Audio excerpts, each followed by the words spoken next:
आप सिर्फ इतना बता दीजिए सर, एक मिनट रोहित जी, मैं क्यों ना मानूं ये कि भाई ये आप लोगों का फेलियर है कि आप ये पता नहीं लगा पाए कि 84,000 लोगों की जगह 2.5 लाख लोग इकट्ठा हो रहे हैं। ये 84,000 से बढ़कर 1 लाख हो जाता तो मैं फिर भी आपसे सवाल ना करती। सोचिए 84,000 से बढ़कर 2.5 लाख संख्या पहुंच जाती और आपको कानो कान खबर नहीं होता और आप कहते हैं हम सख्ती नहीं कर सकते।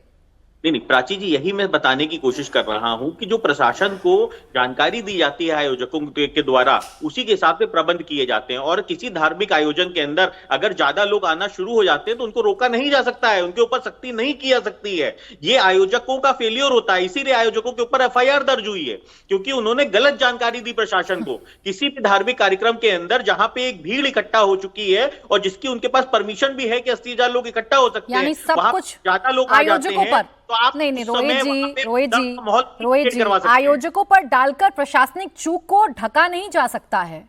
आयोजकों पर जितने गहरे प्रश्न और जितने गंभीर प्रश्न आप खड़े कर रहे हैं, उतने ही गंभीर प्रश्न प्रशासनिक फेल्योर पर भी खड़े होंगे सर। ये तो पूछा जाएगा ना कि कैसे हो गया ये सब कुछ, वो कथावाचक इतना बड़ा कैसे बन गया। और अभी भी आयोजकों की बात हो रही है, कथावाचक का नाम कोई नहीं ले रहा, वो एफआईआर में क्यों नहीं है कोई नहीं बता रहा है। नहीं, मैंने तो पूरी तरीके से मैंने तो उनका नाम लिया, और प्लस एफआईआर के अंदर जो आयोजकों में अज्ञात रूप से जो नाम लिखे गए हैं कि अज्ञात रूप से जिनके ऊपर एफआईआर दर्ज हुई है, उसके अंदर कथावाचक आते हैं पूरी तरीके से। और ये तो कथावाचक का नाम सिर्फ विपक्ष नहीं लेना चाह रहा है, अखिलेश यादव नहीं लेना चाह रहा है, क्योंकि अखिलेश यादव के कहीं ना कहीं वो धार्मिक गुरु हैं, इसलिए वो उसका नाम नहीं लेना चाह रहे। पुराने वीडियो भी वायरल है सोशल मीडिया पे पुराने वीडियो वायरल है जहां पे अखिलेश यादव जी उनके सम्मान में कसीदे। अच्छा चले ठीक है, आपने एक मजबूरी बताई, हालांकि वो मजबूरी सरकार अगर ऐसे वक्त में गिनाएगी तो आप प्रश्नों में आ जाएंगे रोहित जी। मैं भानु जी से इस बात का जवाब ले लेती हूँ। भानु प्रताप सिंह जी, आपको तो पुलिसिया व्यवस्थाओं का पूरा एक्सपीरियंस है, आप जरा बताइए जो मजबूरी सरकार की तरफ से बताई जा रही है, प्रशासन की तरफ से बताई जा रही है कि हम इनर सर्किल में नहीं जा सकते, हम आउटर सर्किल में रह सकते हैं, 84,000 की परमिशन ली गई, 2.5 लाख कैसे आई, ये पूरी तरीके से आयोजकों की गलती थी कि हमें गलत इंफॉर्मेशन दी गई, इसमें क्या कोई प्रशासनिक चूक नजर नहीं आ रही? क्या होना चाहिए था और क्या नहीं हो पाया?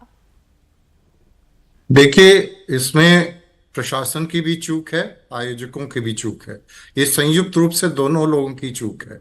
कोई भी चाहे कि एक के दूसरे के ऊपर दोषारोपण करके अपने को बचा ले, ये बिल्कुल उचित नहीं है। एक ऐसा प्रदेश जो पूरे विश्व में रिकॉर्ड कायम करता है कि पृथ्वी का सबसे बड़ा जनसमूह महाकुंभ में उसको मैनेज कर लेता है, वो अगर इस प्रकार की समूह को नहीं मैनेज कर पाता है तो निश्चित रूप से प्रशासनिक चूक है। इसके एसओपीज हैं, national disaster management authority, state disaster management authority, administrative circulars, police के सर्कुलर्स हैं। आप जब कोई भी आयोजन होता है तो उसकी रिस्क एनालिसिस करते हैं, जब आता है तो फिर आप उसका कैपेसिटी प्लानिंग करते हैं, आप उनके साथ करते हो। इस प्रकार के आयोजनों में जहां जनसमूह एकत्रित होता है, मुख्यतः 3 तरीके के हादसे हो सकते हैं। या तो स्ट्रक्चरल कोलैप्स होता है, ये टेंट वगैरह गिर जाए, या इलेक्ट्रिकल या फायर का होता है, या स्टैम्पीड होता है। ये हमेशा से होता रहा है, कोई पहली बार नहीं है। यहाँ जितने राजनीतिक स्पोक्स पर्सन बैठे हैं, सबकी सरकारों में ये हुआ है, ऐसा नहीं है कि किसी एक की सरकार में हुआ हो। लेकिन अगर प्रशासन इसको नहीं सीख लेता है, इसमें मैं ये मानता हूं प्रशासन की प्रिपेयर्डनेस, तैयारी में पूरी तरीके से लापरवाही रही है, जिसके लिए प्रशासन जिम्मेदार है। आयोजक ने सूचना जो दी और जिस प्रकार से उन्होंने मैनेज किया, वो भी जिम्मेदार है। तो जब आपने मुझसे प्रश्न पूछा कि क्या आयोजक जिम्मेदार है या प्रशासन, नहीं, दोनों ही जिम्मेदार हैं और दोनों का ही उत्तरदायित्व तो उसमें निर्धारित होना ही चाहिए। ठीक है, बहुत बड़ी घटना है। मैं सतीश प्रकाश जी आपके पास आऊंगी, बस एक छोटा सा रिएक्शन उस पर राकेश त्रिपाठी जी का लेना चाह रही हूँ। वो सरकार में है, उनको ये बताना पड़ेगा ये चूक कैसे हो गई। राकेश त्रिपाठी जी, अभी तक तो पूरा का पूरा जो घटनाक्रम है वो आयोजकों सेवादारों के इर्द गिर्द घूमता हुआ नजर आ रहा है। ये प्रशासनिक जो चूक हुई है, इस पर ये धीमी सी आवाज क्यों समझ में आती है? क्यों नहीं ये खुलकर कहा जा रहा है कि भाई अधिकारियों को भी चिन्हित किया जाएगा, उन पर भी कार्रवाई की जा सकती है? बिल्कुल नहीं बचाने की कोशिश हो रही है। मैं स्पष्ट तौर पर आपके सामने कह रहा हूं निश्चित तौर पर जिन प्रशासनिक अधिकारियों की लापरवाही रही है, जिनको इस घटना का आकलन करना चाहिए था, जिन पर इस बात की जवाबदेही थी कि इस प्रकार की घटना ना होने पाए, जो जिन एसओपीज का जिक्र भानु प्रताप जी कह रहे हैं, मैं अक्षरशः उनकी बातों के साथ सहमत हूं।